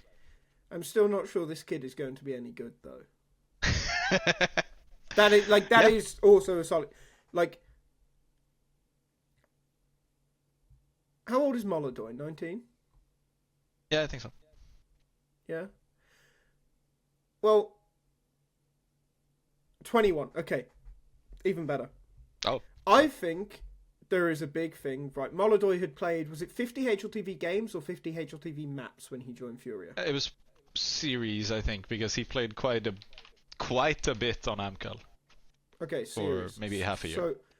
So in that, right, I think there is a huge difference in getting a inexperienced 20-year-old who has like 50 all-time HLTV games to getting an inexperienced 16-year-old who has 0, and immediately you take him to Krakow. Like, which is this year due to the absence of a second major that isn't Cologne or a first major that isn't Cologne. It's the 3rd biggest event of the year. I think they fucking sink in this event. And, like, that could change throughout the season. But I feel like this change isn't meant to be a throughout the season thing. Something just tells me, or if it is, it will last about as long as Kersey lasted on GamerLegion, which is about 2 months. Fair. So yeah, I don't think it'll be very good at all. But Quack, I think that's everything this week. This is one of the longest episodes of Overtime on Inferno of all time. We really said fuck it to too long, didn't read. But it's been fun. I've really enjoyed it. I actually think we had some good points. We talked about who fucks best. People were called whores. People were called cunts. So Quack, to end out the show, is there anything you'd like to plug, or is there anything you'd just like to say? Would you like to call someone a cunt? Maybe. If you like podcast episodes that are over 2 hours long, you can go listen to Retake the Week right now, which almost always is over 2 hours long. No, there's plenty of cunts around, but I'll keep that to myself. Well, excellent. On that then, he's been Quack. His Twitter might be on screen somewhere. If not, he can go fuck himself. He's got enough followers as it is. I've been Sam. My Twitter probably is on the screen. Charlie's been producing, and he will also edit. And James will make a thumbnail that will have Quack's lovely face on it. I'll be back next week. Quack is sort of here on Friday. But King T will replace him next week, I think. And that'll be fun because... Fucking cunt. That's then the cunt. like I'll call him a the cunt. most valid, but he's also very pretty. So next week, visual viewers will have a lovely treat, a lovely man to stare other than myself. Yeah, see you next week.